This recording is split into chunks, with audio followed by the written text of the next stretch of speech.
میرے عزیزو اس کے رحمان کی صفات بے شمار ہیں، بے شمار ہیں، اور اس کے کام حکمت کے ہوتے ہیں۔ بعض لوگوں کو ایسا لگتا ہے کہ نہیں وہ رحمان ہے، رحمت تو کر رہا ہے، میرے ساتھ تو نہیں ہو رہا ہے، میرے ساتھ تو نہیں ہو رہا ہے، میں تکلیفوں پہ تکلیفیں اٹھاتا ہوں۔ میرے عزیزو صبر نہیں کرتا انسان اور اس طرح کی باتیں کر جاتا ہے، یا ایسا ہی گھبرانے والا آدمی ہے جیسے کوئی ٹرین سرنگ میں جائے، ٹنل میں جائے تو کچھ جو باولے لوگ ہوتے ہیں اچھل کود کرنے لگ جاتے ہیں۔ کبھی ٹرین کا سفر کیا آپ نے؟ اور ٹرین کبھی ٹنل کے اندر جاتی ہے، پہاڑ کے گوفے کے اندر، کیا ہوتا ہے؟ اندھیرا آ جاتا ہے، اندھیرا، اتنا اندھیرا آتا ہے تو جو عقل مند ہوگا وہ سیٹ پہ بیٹھا رہے گا، اور جو باولا ہوگا اچھل کود کر رہا ہے، اسے ایسا لگتا ہے دنیا کیا سے کیا ہو گئی، ٹرین کہیں کھڈے میں چلی گئی۔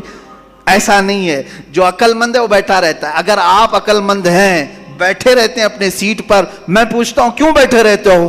کیوں بیٹھے رہتے ہو؟ اندھیرا ہو گیا، ٹرین گوفے کے اندر چلی گئی ہے، آپ کہیں گے میاں تھوڑی دیر کی بات ہے، یہ ٹرین کا ڈرائیور چلا تو رہا ہے، نکالے گا نا۔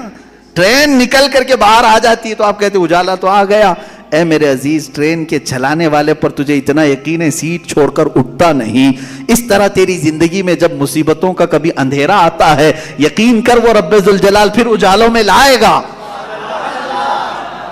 انما العسر یسرا، اس نے فرمایا ہے ہر تکلیف کے بعد آسانی ہے۔ کیوں اتاولے ہوتے ہو؟ تھوڑی سی تکلیف کیا آئی، شکایت کیا، میرے ساتھ رحم کا معاملہ نہیں ہو رہا ہے، میرے ساتھ رحم کا معاملہ نہیں ہو رہا ہے۔ فعل الحکیم لا یخلو عن الحکمہ، وہ حکیم ہے، اس کا کوئی کام حکمت سے خالی نہیں ہوتا، کوئی کام حکمت سے خالی نہیں ہوتا۔ آج دوپہر میں اگر تمہیں روٹی نہیں ملی ہے تو کوئی نہ کوئی سبب ہوگا، وہ تمہارے حق میں بہتر چاہتا ہے۔ عسیٰ ان تکرہوا شیئا وہو خیر لکم، قرآن کہتا ہے بسا اوقات تم جس چیز کو نہیں چاہتے لیکن وہ تمہارے حق میں بہتر ہوتا ہے۔ جنید بغدادی رضی اللہ تعالیٰ عنہ کے زمانے میں ایک خاتون، وہ دھاگا، روئی سے دھاگا بناتی تھی، روئی سے دھاگا بناتی تھی، اور وہ دھاگا بنانے کے بعد بیچ آتی تھی، کتنے؟ آدھے درہم میں بکتا تھا اس کا، آدھا درہم۔ وہ آدھا درہم لاتی تھی، اس میں سے آدھے یعنی پاؤ کر کے اس سے پھر کپاس روئی خریدتی اور پھر اس کا آدھا درہم بناتی اور باقی کا گھر میں خرچہ کر۔ ایک دن آدھے درہم کی روئی لائی اور پورے کا اس نے دھاگا بنا دیا۔ دھاگا کچا ہوتا، سوکھنے کے لیے رکھی صحن میں، اندر کھانے کے بنانے کے انتظامات کر رہی تھی، ایک کوا آیا اور دھاگا اٹھا کے لے گیا۔ بیوہ عورت، اس کے سوا کچھ بھی نہیں تھا، آج کچھ بھی نہیں تھا اس کے پاس، بھوکی رہ گئی۔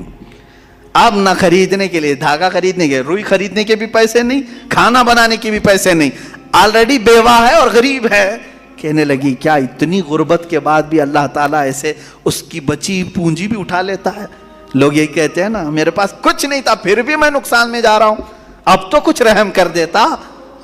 ارے بھائی، بڑے سیٹ آدمی کے 1 لاکھ روپے چلے گئے تو سمجھ میں آئے گا چلو ٹھیک ہے، باقی بچے ہوئے پھر کور کر لے گا۔ جس کے پاس کچھ نہیں، لاسٹ پونجی بچی ہے، وہ بھی مولا نے اٹھوا دیا، تو یہ کون سا رحم ہے؟ بندے تل ملا جاتے ہیں۔ وہ خاتون گھبرائی اور کہا یہ اب کون سے رحمان کی صفت ہے؟ کیا وہ رحم کر رہا ہے میرے ساتھ؟ میں بیوہ ہوں، کچھ بھی نہیں میرے پاس۔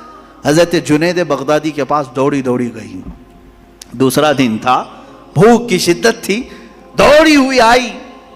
حضرت جنید بغدادی اس وقت بیٹھے تھے، ان کے دربار میں کچھ لوگ آئے ہوئے تھے باہر کے، ملنے کی غرض سے دور سے آئے ہوئے تھے۔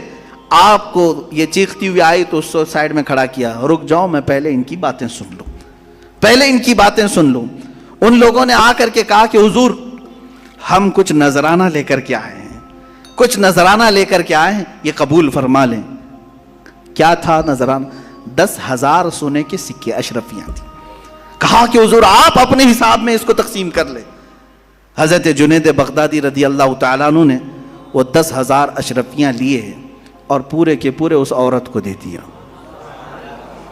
وہ عورت ابھی کچھ کہنے والی تھی، اس کے کہنے سے پہلے آپ نے دے دیا۔ کہا اس کو پکڑو۔ اب پھر وہ آئی ہوئی جماعت تھی، اس سے پوچھا کیا معاملہ ہے، کیوں اتنی بڑی رقم تم ہدیے میں لائے؟ سنو میرے عزیزو، فعل الحکیم لا یخلو عن الحکمہ۔ وہ کہتے ہیں ہم سمندر کے سفر پر تھے، کشتی میں بیٹھے تھے، آ رہے تھے، اچانک ہماری کشتی پھٹ گئی، کشتی میں سوراخ آیا، پانی اندر آنے لگ گیا، تو جیسے یہ چمڑے کی کشتی تھی، پانی اندر آنے لگا تو ڈوبنے کے چانسز بڑھ گئے۔ پانی جتنا ہو سکا ہم نکال نکال کر پھینکتے رہے، لیکن اس کشتی کی مرمت کے لیے ہمارے پاس کچھ نہیں تھا۔ اچانک ایک کوا آیا اور اوپر سے دھاگا گرا دیا۔ ایک کوا آیا، دھاگا اوپر سے گرایا، اور وہ اتنا ہی دھاگا تھا جس سے ہماری کشتی سل جاتی تھی۔ ہم نے اسی دھاگے سے اپنی کشتی سل دی، اور پھر اسی وقت ہم نے یہ نیت کر لیا کہ وہ رحمان ہے جس نے ہمیں بچایا ہے، ہم صحیح سلامت جائیں گے تو 10,000 اشرفیاں جنید بغدادی کو نظر کریں گے۔ وہاں ہم نے منت کر لی تھی، میرے آقا ہم نے صحیح سلامت کنارے کو پا لیا، اب آ کر کے وہ 10,000 اشرفیاں آپ کی بارگاہ میں ہم نے نظر کر لیا۔ حضرت جنید بغدادی دلوں کے حالات سے باخبر تھے، اس خاتون کی طرف دیکھا اور پوچھا کیا تمہارے رب نے صحیح رحم کیا یا نہیں؟ تمہارے آدھے درہم کو کوے سے اٹھوا کر بدلے میں 10,000 اشرفیاں دیتا ہے، اسی کا نام رحمان ہے، وہ رحمان ہے۔ بندہ گھبراتا ہے، کہتا ہے ایسے کیسے ہوگا، میرے پاس کچھ بھی نہیں تھا پھر بھی اٹھا لیا۔ انتظار تو کرتا، شکر تو کرتا، یقیناً وہ مولا تجھے اس سے بہتر چیز لوٹاتا۔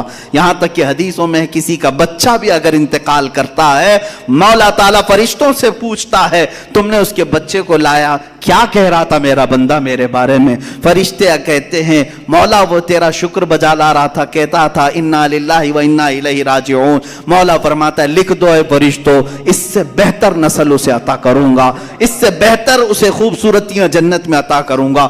وہ جب بہتر کرنے والا ہوتا ہے تب تمہیں آزمائش کے دور سے گزارتا ہے۔ یہ رحمان ہے، یہ اس کی صفت ہے۔